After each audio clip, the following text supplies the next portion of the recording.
Yeah, maybe we should. John Carpenter, if anybody's going to score the theme of humanity's existence, it should be John Carpenter. It better be John Carpenter. You are yawning up a storm. Is it the Pinot? Is it the Pinot Noir? It must be. The Pinot's knocking me out. Knocking you right out. It's definitely not this book.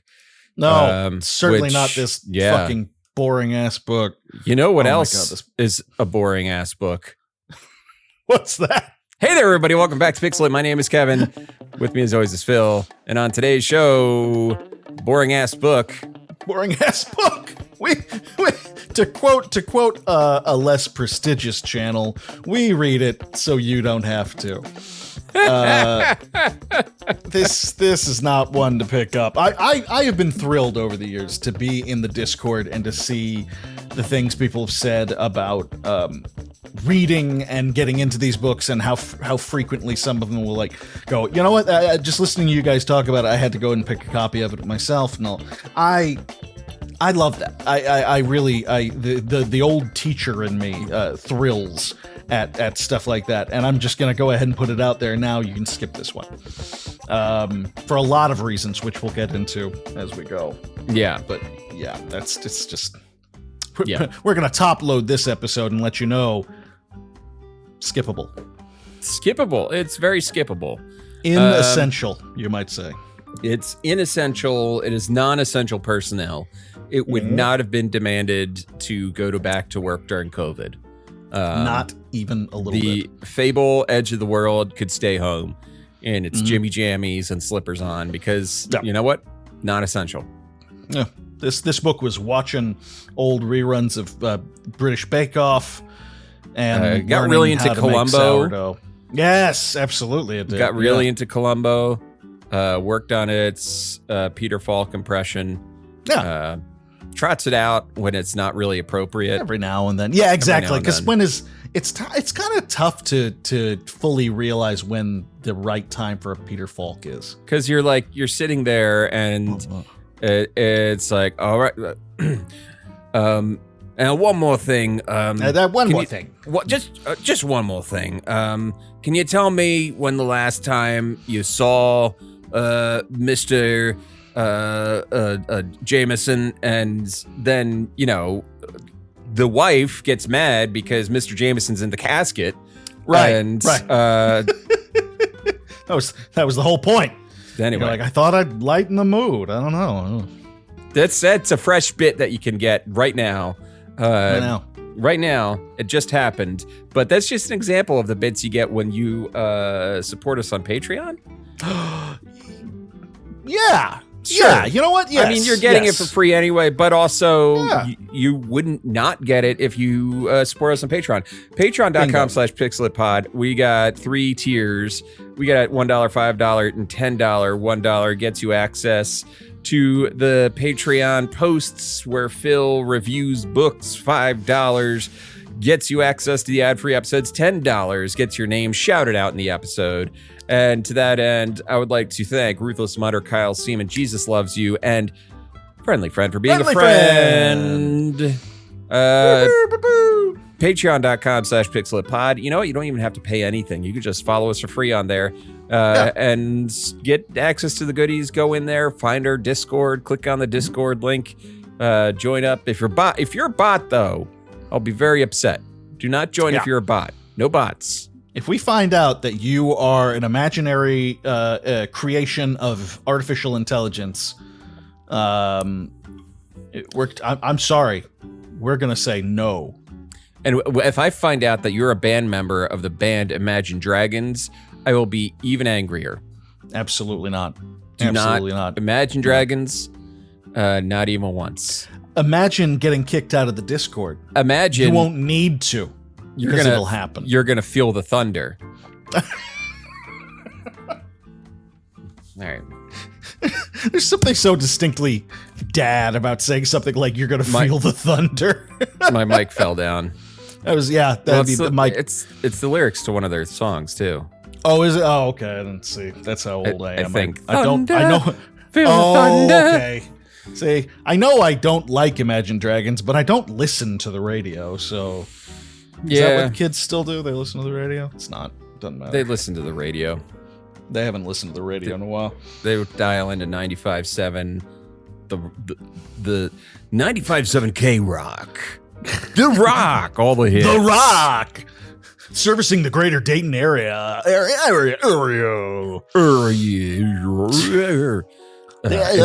And now, Imagine Dragons. For 3 hours in a row. For a 3-hour rock block of Imagine Dragons. Imagine Dragons. And that other band that I can't remember the name of. What the fuck was their name? The world's tiniest violin band. World's smallest violin. This is content right here. This is what the people. This is what they sign up for on Patreon band, to get early. By AJR. AJR. Oh, see, I got nothing there. That one's. They are like a less interesting version of the Format. I don't know what that is. Okay, so the Format was an indie rock band in like the early 2000s. It's better known as like the guy left the Format and the lead singer and started the band Fun. Oh, okay. I remember Fun. Fun. The Format was his previous band.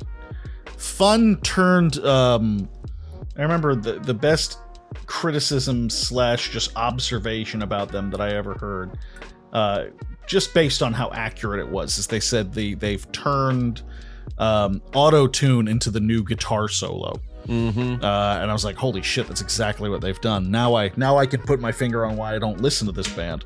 Yeah, it all makes more sense now. So, yep, Fun with a period at the end, if I recall. Fun period, lowercase f period at the end. Yeah.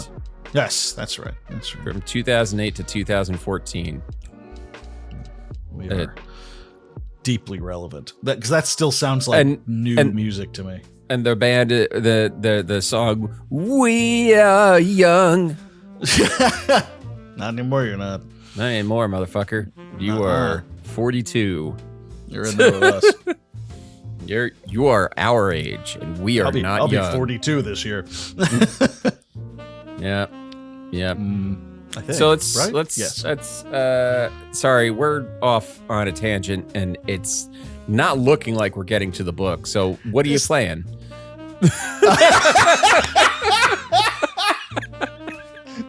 Let's skip right to the part people want to hear. That's good. I like that. Yeah, no, we'll put the body. There. We'll put the body in the marsh. I don't even remember. I think I said this last episode. I don't remember what happened. I'm not going to remember what happened at the end of the book until you actually tell me. Fine. You'd been very proud of me. I stopped taking notes about 75% of the way through, so it's going to get real loosey-goosey here soon. Yeah, I mean, that's something to do with bad and boring books, is that you just feel you're like, this book does not respect my note-taking process. Because the process of reading and taking notes is shockingly tedious for anyone who's never done it. It just takes a while, and you have to find kind of a flow and a rhythm. I basically read the book twice when I'm taking notes. Right, exactly. And so it's one of those things where it's a whole process, and when it's bad or boring or what have you, it gets real hard. Oh gosh, help me again. He's down. So follow us on Twitter or X, and remember to give us 5 stars if we're. Oh, he's back. Oh, okay. I'm back. He's back. I'm gonna give the people what they want. Slaps to the face. Jesus, This bulb has to be changed. I do not look good. It is. Your face is. It's just like you got some sort of pancake makeup on. Yeah, that's what it looks like. Every piece of my Pictish heritage is coming through in glorious whiteness. Hold on, I can put my hand over here a little bit. And yeah, just need a dimmer for that bulb. Yeah, this is I saw daylight on the box, and I thought that they meant like a nice day. They meant like dying under the sun like Vince Vaughn at the end of the second season of True Detective. Just spoilers for second spoilers season of True for the worst season of True Detective. I'm not gonna act like I pulled that out of my hat. My wife and I just finished watching that yesterday, and God, after watching season 1, you're like, oh, this is bad. Okay, great. Yeah, season 1 was a revelation. Season 1 was like, holy shit, this is what TV can be. And then season 2 was like, what the fuck? Season 2 was like a parody of it. It was like if you and I watched True Detective and didn't enjoy it and wanted to like mock it mercilessly, we would have written season 2. That's what it would have been. Yeah. It's awful. So where the fuck are we in this book? Marsh. The body's in the marsh. It's sinking. In the marsh. The dog is on its way. We got to hurry. Yes. Police have confirmed that the body of the man found dead in the Fenway marshes yesterday afternoon is that of Timothy Delahunt, an undercover policeman for the city of Boston. Yes, we're chapter 14. The army arrives at the Cave of 1,000 Guardians, somewhat less impressive than they expected. Sean has been expecting like a big golden door and all that stuff, all this, and it's like a boulder hiding the cave mouth. It's a Jesus boulder. Yeah, pretty much. They get in there and there are a lot of carvings and it's very, in there. Sean is very nervous because if this place doesn't turn out, he can't help but remember how much everyone hated him before when they assumed that he did not have their best interests at heart. And if this place goes, Jesus Christ, if this place goes like the last place went, he could totally see them perhaps looking for some retribution on him. And guess what? They end up in a room with a pool, and that's great. Everyone loves a pool. Yeah. The pool's filled with black liquid, which of course turns out to be the darkness. It animates empty suits of armor, and all hell breaks loose. Giant fight. There was one bit of writing in this fight scene that I enjoyed, where Christy Golden points out that they really fought with abandon during this fight because it's one of their first fights where the thing that they're fighting is not like a sentient being, but like just pure evil. And so they really let loose and get their yayas out while fighting the darkness here. Yep. They really open fire. Yes. I'm just looking up darkness songs now. I got you. That's I got you. After the fight's over, a big old obelisk kind of rises from the sand. It's covered in runes, and the king realizes it's there to talk to him. It's offering him something, and he gets this disembodied voice that says, choose a form for me and I will help you. Choose the form of the Destructor. He's just Ray. This is just Ray in Ghostbusters. Because what happens is he starts to think it over and he goes, oh, okay, I got to make a form for it. And he kind of goes, oh man, what about dragons? Dragons are cool, right? And they go, no, the I gotta form has been chosen. The choice is made. Yeah. And he goes, wait, no. And then he thinks of dragon. The Destructor has come. Whoa, I didn't choose anything. Did you choose something? It's very... all I'm saying is the king in Fable was about 400 or 500 years away from having the Stay Puft Marshmallow Man fight at his side.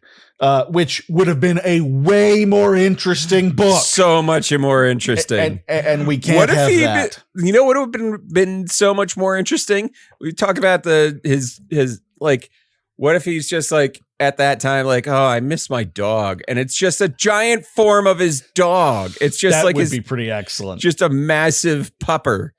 That would be awesome. That would be awesome. Big old excited puppy into war. Oh, I love it.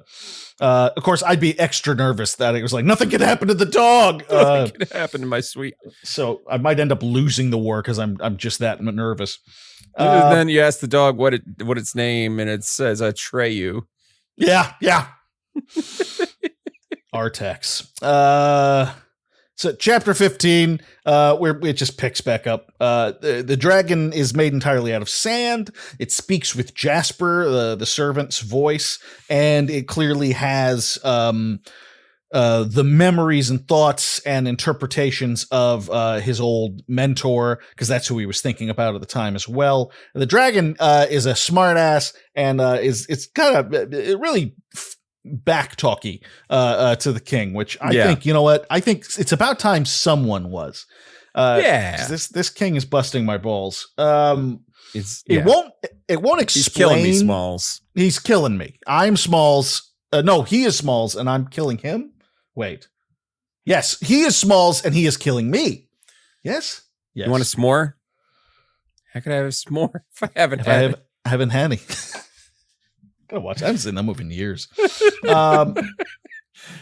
So the dragon is not a dragon. He's just this form he's taking. He will not explain what he is exactly, just that he works in the Guardian's cave and they work with heroes a lot. And we get a lot of heroes through here. That kind of shit. Please elaborate. No. Yeah, he won't. He won't. No. He does tell him, though, I'll tell you, we're going to go get some help from another hero, and it turns out it's going to be the legendary hero Garth, who was one of the great magic users. And I know what you're thinking, because I thought it too. That sounds like a hockey player. That's not like a great wizard. Yeah, no, right? that is. Did you say grand wizard? Did I say that?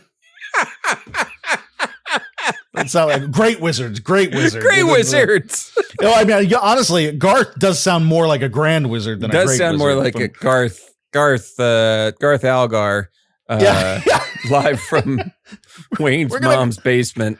It's like we're gonna. Don't worry, guys. We're going to get the help of a great hero. He's an invincible warrior. What's his name? Troy. Okay. And then, Garth is like, oh, hello. If you're going to spew in this. Spew into this. I was thinking about that the other day. Someone on a movie we were watching said, "Take me," and I said, "Where? I'm low on gas, and you need a jacket." Man, I don't know if that's one. I'm glad that the Addams Family movies from the 90s have found this new generation so well, and because I worship those movies. But those movies kind of went hand in hand with the Wayne's World movies to me, and I feel like the Wayne's World movies are way more of a "you had to be there" kind of thing. Yeah. I doubt very much those would ever have the same legs. Those really have the same, the Gen X, Gen X burnouts of the early 90s are just not something you see really anymore. No, not really. That's a thing of its time. Okay. See how little we want to talk about this book. Anyway, Garth. Yeah, Garth. And he wants you to, the dragon, for the record, would love for you to call him Percival or Percy, if you'd prefer. And that's treated very much like, and I kind of took that in stride. I was like, yeah, that's like a knight's name. They're like, Percival. Yeah. It's like, oh, okay. What? Are you, like, that's Percy, the name we're getting hung up on? That's the one. The king doesn't even have a real fucking name. He's just the king. Just call him he's just king. So I don't want to hear it from you people. Meanwhile, Layla and her council are fighting amongst themselves. Paige and Timmons are doing everything they can to shout down Reaver, no matter how vaguely appropriate his ideas might be. And meanwhile, Reaver's also just being a twat. So Layla's not thrilled with any of them. She gets a note in the middle of the night from Reaver that basically says he wants to speak to her in private. He knows that somebody is betraying her. And when she meets with him, he presents her with letters that quote unquote prove that Paige and Timmons have betrayed her or are planning on betraying her. And she goes, "Oh no." So that's oh no, 15. and I totally believe you. Yeah, she totally believes him. Totally believes him. This guy who came out of nowhere, who she barely knows, and these people who she's known for years and years, but she all right, fine. Guy with the top hat, sick.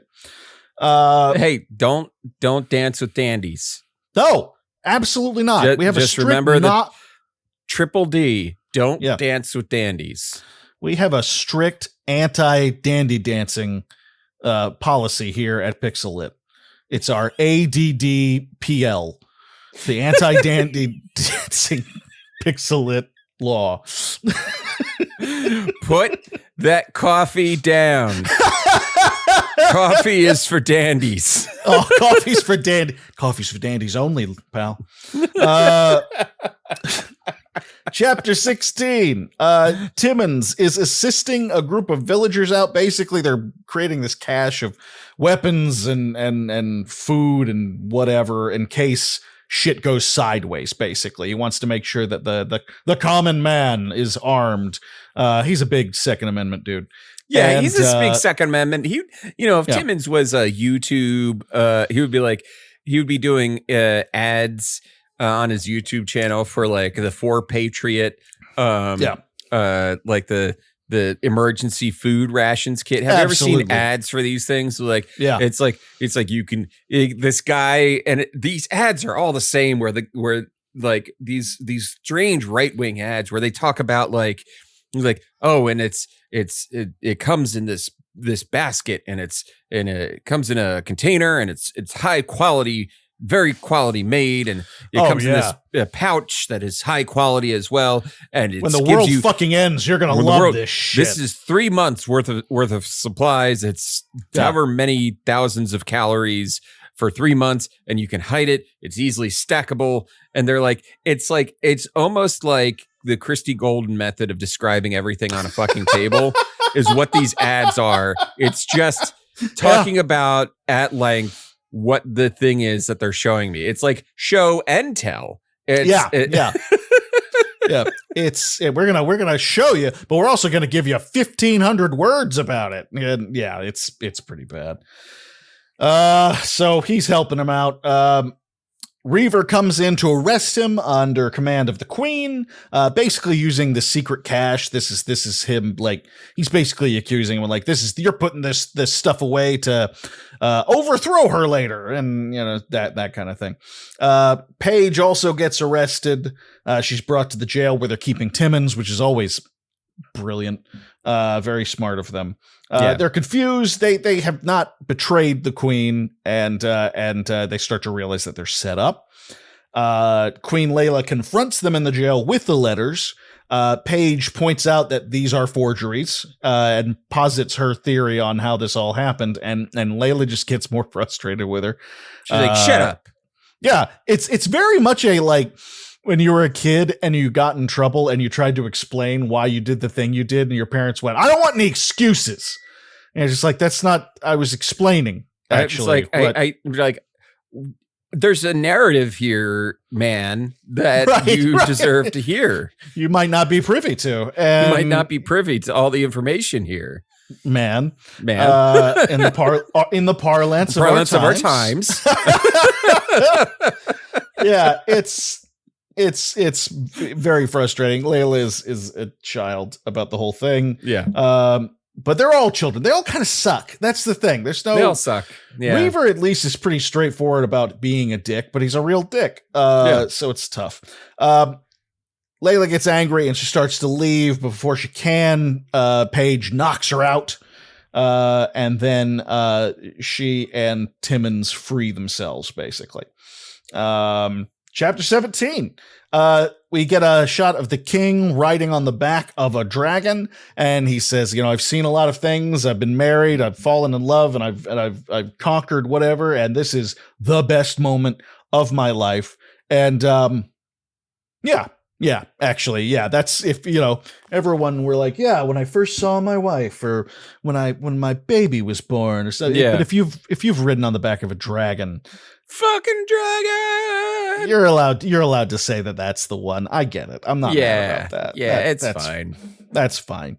Yeah. Let's see. He gives him I hated this part so much. It's kind of an innocuous moment, but it pissed me off. Sure. The dragon and the king are talking, and the king basically ask him, like, what is the darkness? And the dragon gives him the most generic fantasy 101 middle school fantasy level explanation. I don't even remember this happening. So the darkness is this thing that feeds on fear and hatred, and it's Stephen King's It. That's all. That's it. It's Stephen King's It, and 1,000 times less interesting. Yes, that's exactly what it is. Because the thing about it, this manifestation of fear and hatred and all that stuff, but at least it is interesting in the way it manifests. The darkness is just darkness, and it's going in people, and the people are like, nah. It's just the early forms of who was the bad guy in Fern Gully that Tim Curry played? It's basically just the early form of that, but also less interesting because Tim Curry's not involved, and he doesn't sing a badass song. It's both. It's Tim Curry. It's always Tim Curry, is what you're saying. I think so. Yeah, I think that's what I'm getting at. I didn't even think about the fact that was the second Tim Curry reference. Tim Curry, it's his birthday today. It's his birthday today. So there you go. It's Tim Curry's birthday, and he is one of the greatest character actors who ever lived. So yes, he deserves 2 shout outs. Did you get a chance to watch Clue? You said you were going to watch Clue the other day, I think. Oh yeah, absolutely. Jesus Christ. Yeah. Oh, I love that movie. That's one of those movies that stays funny. It's so good. It's one of those movies that got terrible reviews when it came out, and then years later you're like, what the fuck are people like? People are full of it. It just makes I don't get whatever.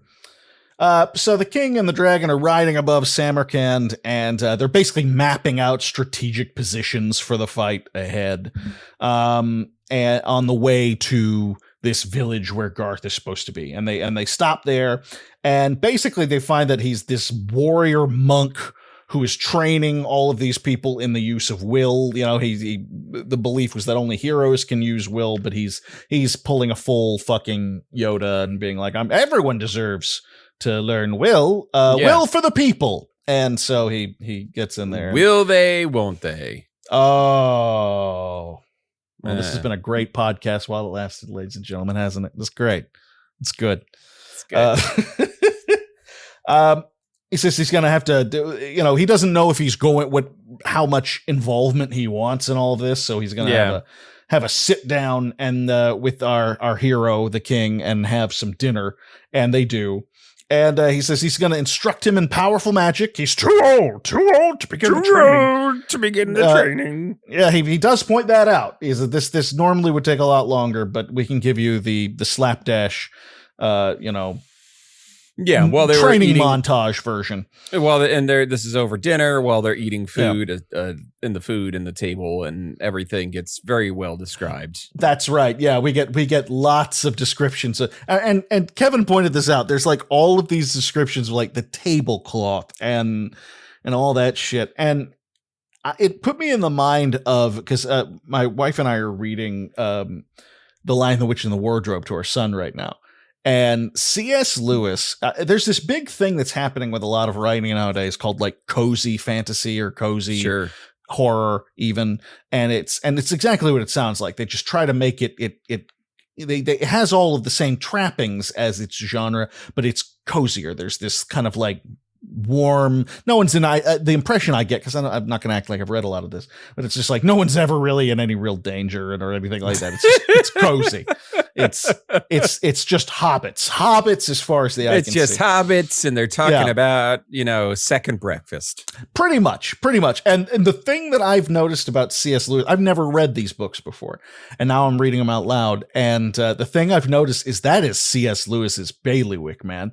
Every chapter has a section where he's like, and then they brought out tea, and it wasn't just enough to have tea. They had orange marmalade with toast and fresh roasted duck and and and Mr. Beaver was having a beer as tall as his fucking head, and it just goes on and on. It's this long run-on sentence of Turkish food. delights, and there was more Turkish delights, and then there's enough for you to choke on it. Well, and that's the thing, and At first, it kind of annoyed me, but the more you're like, oh, this is part of his style. This is what he's doing. And so it's funny because Kevin points this out. He's like, the fucking like tablecloths and everything. And I said, this is basically what I'm reading with C.S. Lewis, except Christy Golden has not earned it at all. It's just definitely not in this book. No, this is where I started to think, oh, okay, because this is a slim book. I've pointed it out. Slim book. I think this publisher wanted a 50,000, 60,000 word book from her, and she still struggled to hit those numbers because there's so much like window dressing in that. It sometimes literally, stuff like that where you're like, what the fucking get on with it? Yeah. Yeah. This is there's this online discourse about, media literacy and people who are just like, oh yeah, sometimes the curtains are just blue. And it's like, oh, because they're trying to like argue against ever reading into anything. The problem is books like this are the problem where it's like, no, there's nothing fucking there. It's just a laundry list of description. It's like the ASMR version of a book. Right. Yeah. It's just the shopping list. That's all it is. Yeah. So anyway, Garth, I still can't get over that name. Garth, our great hero, decides he's going to instruct this guy in powerful magic, but hasn't decided if he'll actually join him in the fight ultimately. Mm-hmm. We all know he will. Chapter 18, Paige and Timmons are now escaped convicts. They're trying to figure out what their next step is. They end up in Blackholm, where the villagers are being attacked / transformed into hobs, and also attacked by evil nymphs. Hobs are a really neat, weird ass goblin halfling mix up kind of thing. Yeah, they're pretty great. These fights are actually pretty brutal. Was it like basically are they like kind of like red caps? Yes, maybe. Yeah. Just like imagine like a foot wide, a foot tall, big teeth, very food motivated. Let's say, red caps would be a very good interpretation. Yeah. Layla wakes up after having been conked on the head. Reaver tries to suggest that what they need to do is execute Timmons and Paige for treason. And she's not having that. She's like, no, they're still my friends. We'll still figure it out. And then Reaver starts to kind of threaten her. Not kind of, absolutely threatens her.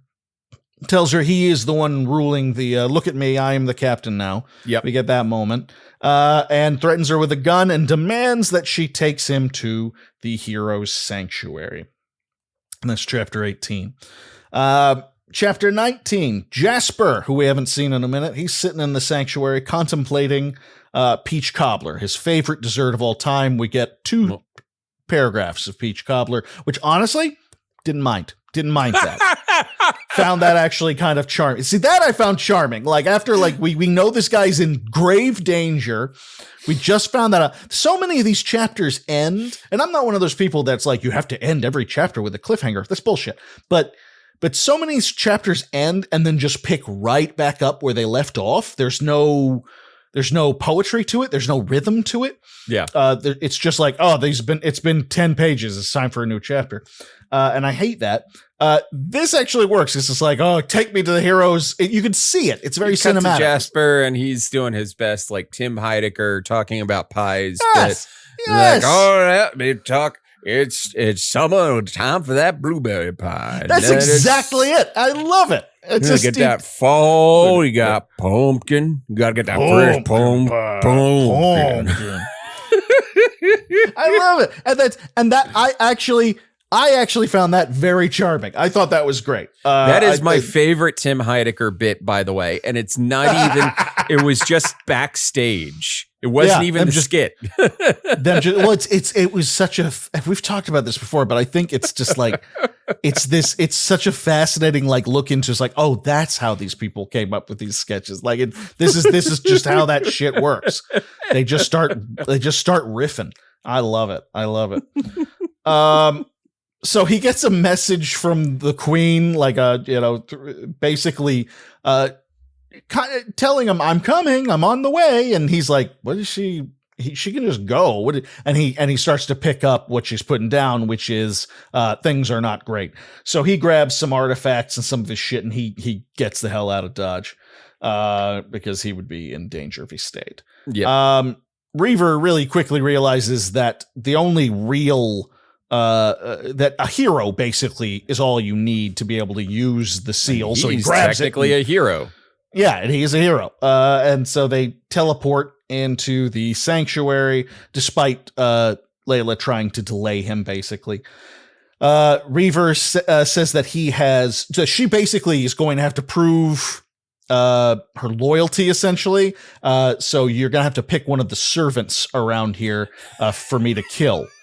To prove that, funny to show moment. This is a good, this chapter is not bad. There's a servant that had betrayed her to Reaver, and he was the one behind all he was the one that was behind the forgeries and stuff like that. And Reaver's like, you're going to have to pick one of your servants to kill. And she's like, the one that betrayed me. That guy. And Reaver's like, well, and the servant's like, what the fuck? And Reaver's like, but it's to the letter of what it's what I laid out, buddy. So Reaver shoots the guy in the head. Reaver basically says, fair's fair. He's impressed. He's impressed. He's like, you know what? You got me on that one. Fair enough. You got me. Like, it's a good section. It's genuinely funny. It's announced in Albion that Her Majesty will be making a big important speech, BIS as they're called. She grudgingly tells the people about Timmons and Page, and basically backing up Reaver's plan of like, these two need to be outlaws now and that sort of thing. And she also talks up a lot on Reaver and how he's going to help them, and basically promises all kinds of shit, including like new equipment and new weapons and stuff like that Reaver's going to have to deliver on. And he's kind of like, oh, well, that's more than I expected, but you know what? The people seem happy about it, so fuck it. That's great. Mm-hmm.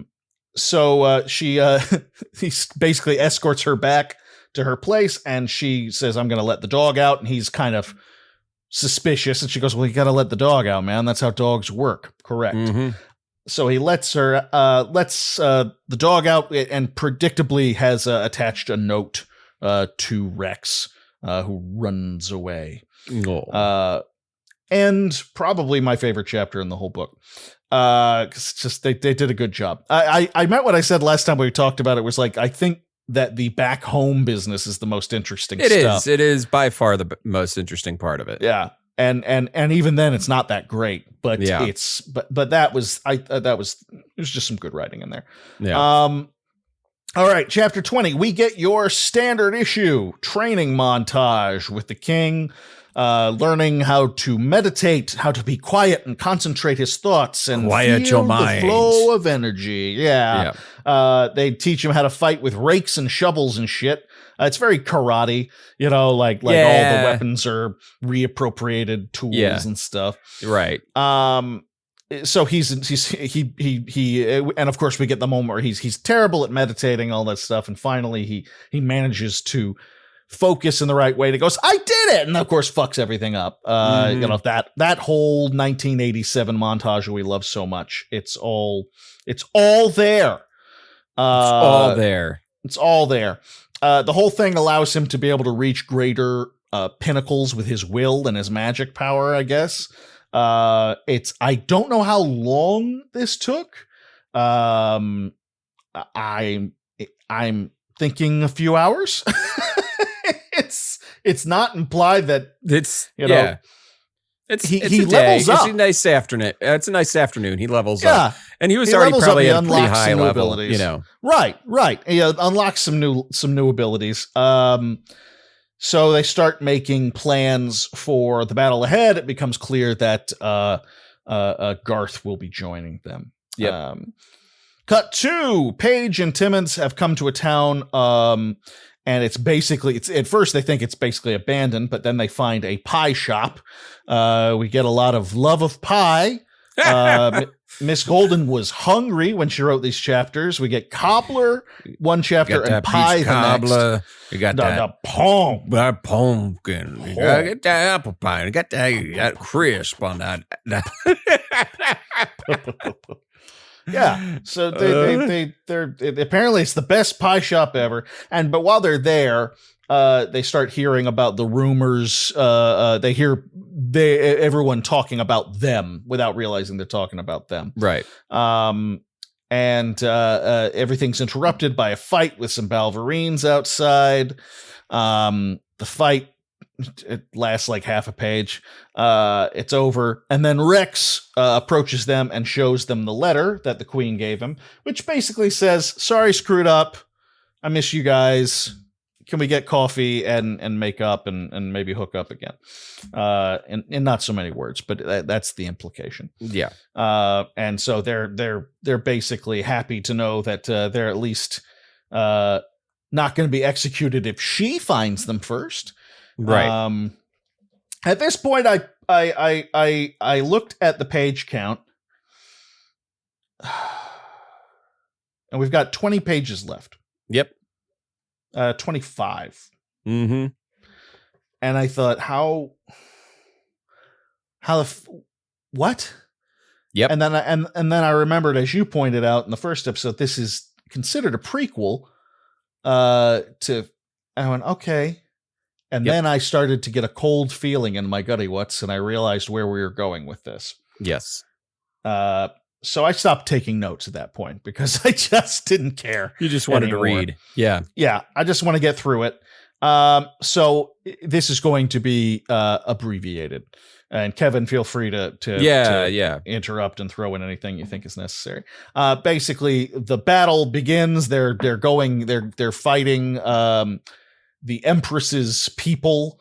We get a whole shtick with the king leading this group of people across a river. They're nude, hot, I guess, and they make their way across. Yep. Everything's going to hell. And let's see. They keep doing the we have a Hulk comment, like they keep going, we've got a dragon. Yeah. That keeps happening, and the dragon helps, I guess. The king finds himself behind the walls. A siege has begun on the outside. The king and his little group of elite are on the inside, and it doesn't take long for the king to be taken out by the Empress, basically. Right. Who's the most beautiful woman he's ever seen in his life. He ends up like talking to the Empress. He's like in a jail cell, and the Empress like rouses him from his sleep, brings him up to talk to, and we get a lot of horny posting about how hot the Empress is. It's like that's all chapter 22 is. It's like her bosom was barely contained by the fabric, and I'm not making this up. Oh, this is correct. Her clothes were too tight. She's so goddamn hot, but doesn't even know it. The king is like, damn. And it's like the king feels like an adolescent, which is code for teenage boy, which is code for horny. Yeah, he's like so impressed by how hot she is, and it is decent writing, at least where it's like she's flirting with him, and so he's like in his head going, oh, so she thinks I'm cute too. Okay. Like it gets really stupid. Yeah. It's in a it's fun well way. Written stupid, but it's stupid. Yeah, it's stupid. And then he snaps out of it and he's like, but my wife is hot too. Yes. But that ass though. And she's pissed at him because not his wife, his maybe kind of lover here. The Empress is pissed because her abilities weren't working. And he tells her, he basically says, you're not the last line of defense with the darkness, are you? You're not the guy in charge. You're not the big bad evil guy. You're just taking orders. And she's like, just taking orders. And she's like, And look she at these things. Like, your friends are dead. And he's like, check no. these out. Yeah. She tells him all of his friends are dead, and the ones who aren't dead left, like Garth and the dragon. They all just left you there. And he buys that for some reason. Yeah. He does give her a "There'll be others" speech, which is always, I haven't heard one of those in a long time. That used to be a classic. There'll be others that'll take my place. That whole thing. And that's chapter 22 in a nutshell. Chapter 23, the battle continues between the army and the Empress's army, and the darkness swirls in and starts fucking shit up and kills poor Sean, which to me felt mean-spirited. Sean gets killed. Sean gets infected by the darkness. Ben kills him.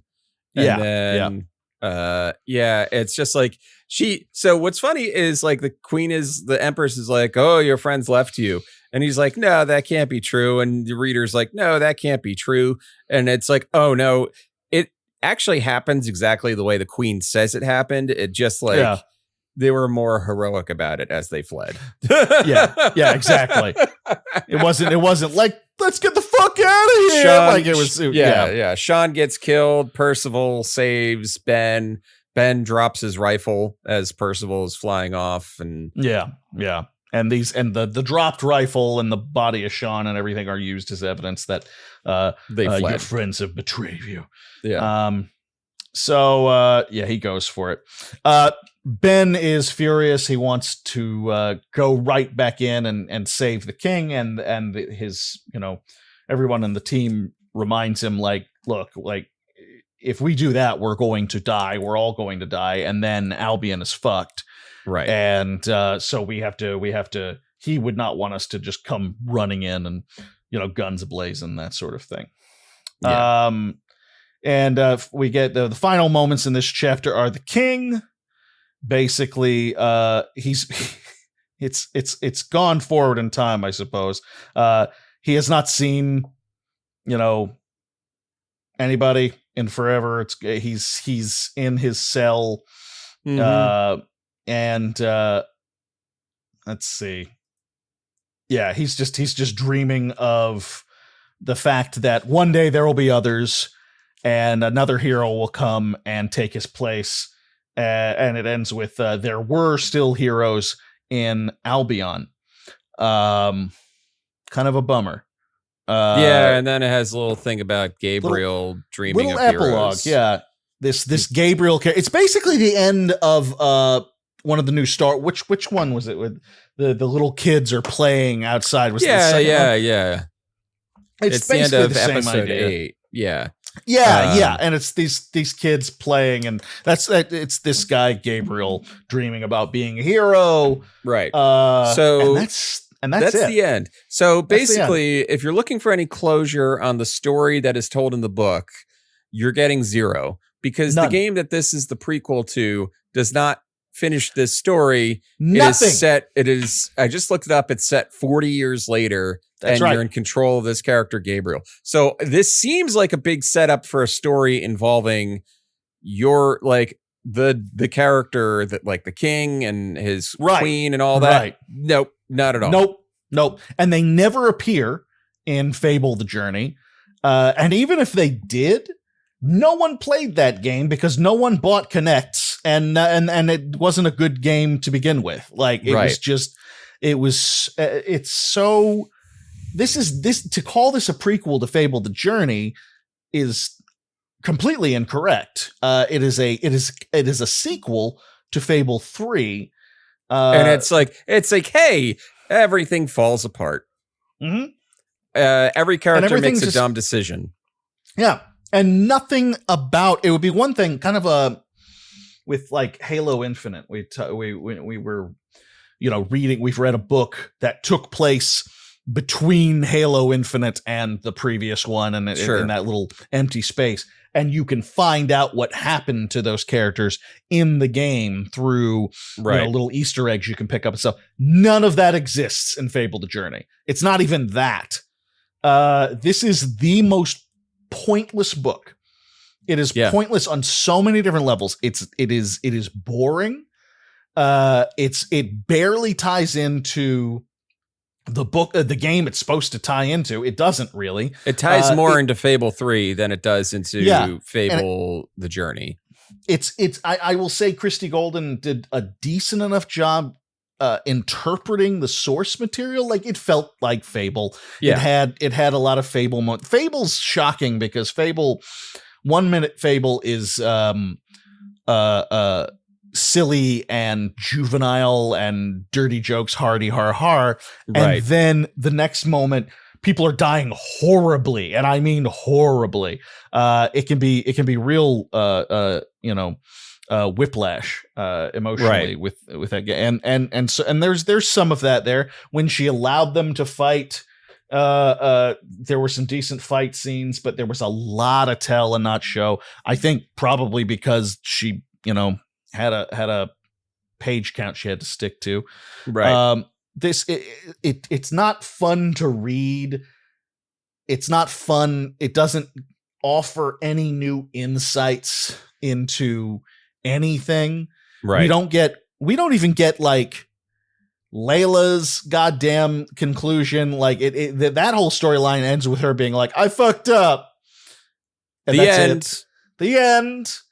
And none of this will ever be resolved. None of it is ever resolved. In anything. What are the other books? Those ones. Let me pull it up. Hold on.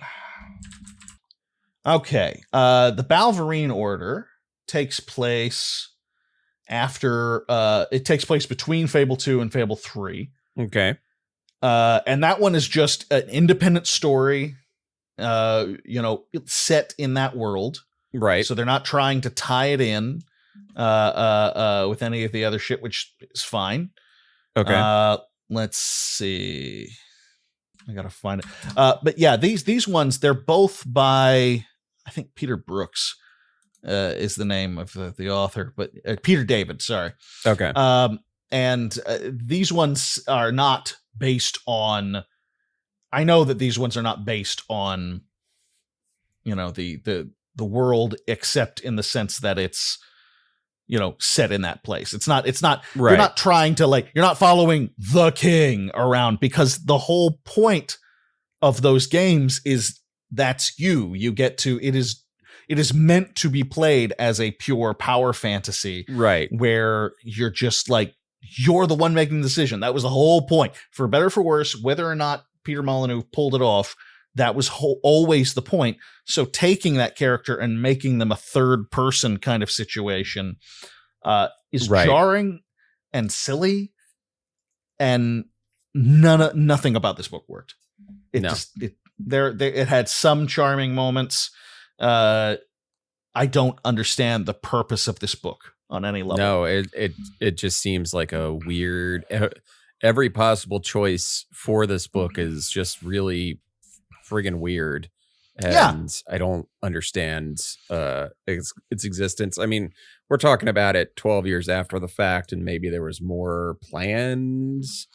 I always try to give people the benefit of the doubt. Maybe that's what it was. Maybe.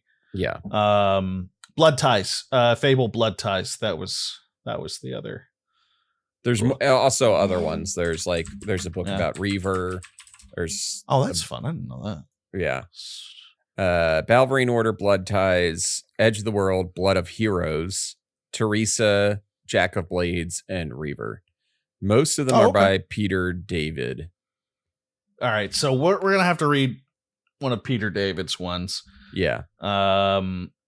Okay, now this is interesting because Blood Ties, it has Ben Finn in it as the protagonist. Okay. So we might actually even have what do you call it? Dissonant canon here. Which one is true? Which one isn't?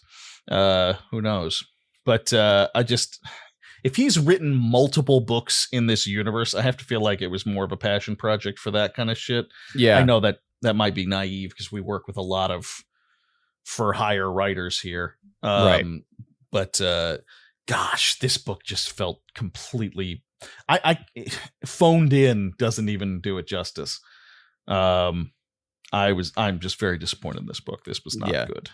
So, I'm looking at I'm on the Fable subreddit people talking about this book, and it's and people are just like, it's like a crime how this book ends the series, ends the Fable 3 timeline, because it's like Reaver just gets to do his shit again, and he never gets punished, and he's all the characters die basically, and nobody gets saved.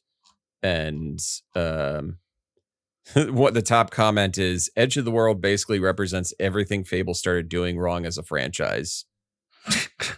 I mean, yeah.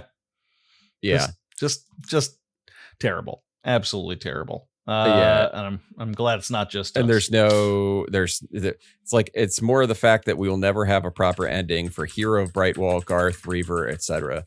It's it's just such a weird choice to be like, here's weird. and so another person on the thread points out, it says it's going to be continued in the next game, and it never was. No, yeah, that's just it. It's the game has nothing to do. In fact, this epilogue, if you can even call it an epilogue, this epilogue, how many fucking sentences is it? This is the epilogue, so you can see. Oh, look, it looks like the about the author thing. They're about the same length. In fact, the about the author might be longer. Yeah. It does not. That's the only tie-in it has with this game. Yeah. It is atrocious. It's so disappointing because the characters in Fable 3 were pretty good.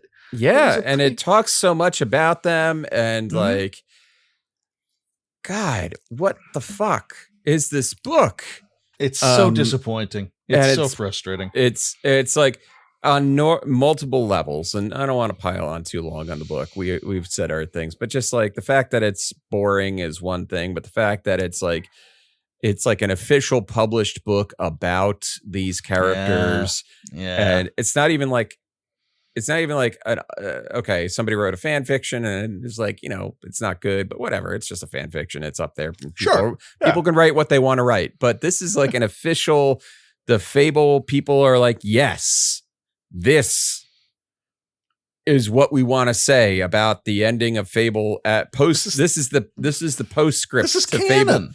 This is the postscript to Fable 3. What? That's absolutely crazy. That's absolutely crazy. So so that was Fable Edge of the World, ladies and gentlemen. I'm glad that that's done. Me too. Kevin, that leaves just one question burning in my mind grave. Yeah. What are you playing? Ooh, what am I playing? Okay, so I've talked about the Thaumaturge a few times. I'm still playing that, still going through it. You know what's funny is there's not a whole lot. The game itself is not very complex. You just walk around searching for clues, and you find the clues, and you get experience, and you level up your dude, and then you get into fights occasionally. The turn-based combat can be kind of fun, because it's you and your Salutor, which is the name of the spirit, fighting against any number of enemies, and you have 4 Salutors that you can rotate in and out, and they each have their own abilities, and you certain enemies are weak to certain Salutors, so your main guy is a little floating skeleton dude with a top hat and a cane, and a sword hidden in the cane, and then one of the other ones is a demon dog from Ghostbusters. Another is a really sexy half man, half snake guy. And the third is basically an ostrich. Or the fourth is basically an ostrich. And then there's 4 more that you can get later on.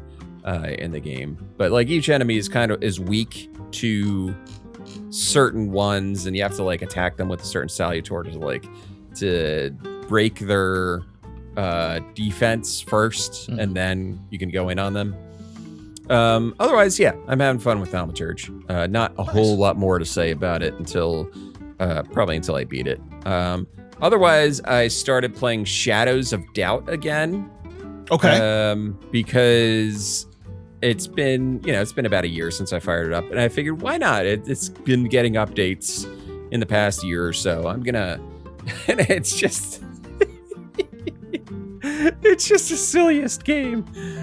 So for those of you who don't know what Shadows of Doubt is, basically it's a procedurally generated detective sim where you play a private investigator in a city, and cities are basically like these little small islands at this point. So it's like the city, it's like a city of 500 people. And you get hired to investigate crimes, or like some of the jobs that you can take on are like, I needed to go and throw food in this person's face. You can, whatever you want to take on. And so, yeah, there's a lot of, it's such a fascinating game. It can be a little daunting for people who need more structure. There is a tutorial version, like there's a tutorial mission in the game that is super structured, like that the creator made, that's like, you're investigating a homicide, so you have to get fingerprints, etc., yada yada yada. But then after that, the missions are procedurally generated, so you'll just get a call for like, investigate this person at this apartment building, and you'll have to Columbo your way through it. But yeah, so Shadows of Doubt is what I've been playing, and big news. Balatro, I beat Gold Stake. Oh shit! I beat a Gold Stake. That's right. I mean, damn, son. After a lot of my other friends have already beaten Gold Stake, but I don't care. I'm not one of them. My problem was the deck that I had all the way up at Gold Stake was probably one of the worst decks to do Gold Stake on, because it doesn't really give you anything. It was the blue deck, which is it's an extra hand, which is nice, but it's not like any of the fancier decks. It's not like it's Plasma or something like that. It's just the blue deck. So it took me a while, but I finally beat the Gold Stake on Balatro. So I have one Balatro. Thank you. Yeah, that's it. That's all it is. Now it is time to do the challenges. Yeah, Have you done any of the challenges? No. That's just not happening for old Phil. If I could, get past, I think I'm on black, then yeah, maybe. Sure. We'll think about it. Okay. But I am having serious troubles with these games. Yeah. But I can't stop playing it at the same time. Yeah. So it's Yeah. So what are you playing, Phil? What's going on over there? I am playing. I just got done playing. Not just got done. I played a few hours of a demo for News Tower. Okay. Is that like a Sim Tower type thing, or kind of? It's a journalism based kind of thing where you've got a newspaper. You get to name the newspaper. It's back in the old days. 20s and 30s kind of shit, and you hire on writers, and you build new desks for them, and you send them off on assignments to make stories, and you determine what order you want to put the stories in based on their content, based on who you're trying to impress the most. If you're trying to get some sales in this one neighborhood and they want to read all about crime and sports, and so you make sure that you've got at least one crime and one sports article in there, and you're probably pretty good for that. And eventually, the mob gets involved. Yeah. It is super fun and kind of frantic.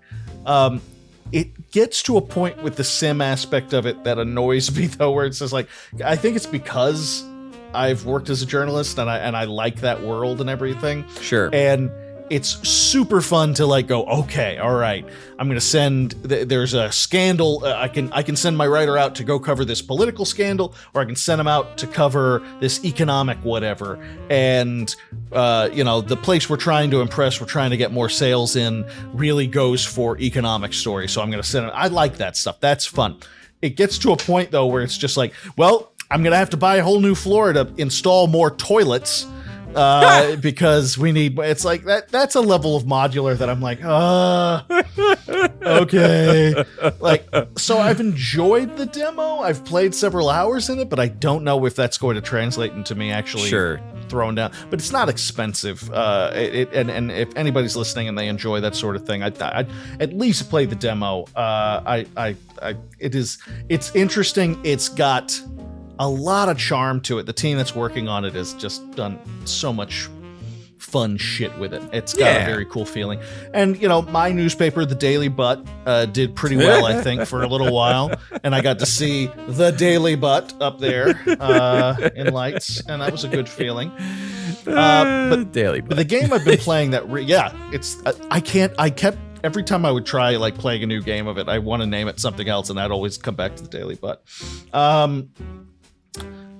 The game that I've been playing, though, that really surprised the hell out of me and I've been enjoying the shit out of is Turnip Boy Robs a Bank, which is the sequel to Turnip Boy Commits Tax Evasion, which I never played. Have you heard of these? I have heard of them, yeah. I never played the original. But I did buy it because it's the world is so absurd. You play Turnip Boy, and in tax evasion, and you are literally trying to get him to commit tax evasion, and somehow that translates into from what I can tell, a 16-bit style action RPG Zelda kind of thing, where you're going all over the place and fighting people and that kind of thing. This game is very much more like Enter the Gungeon. Okay.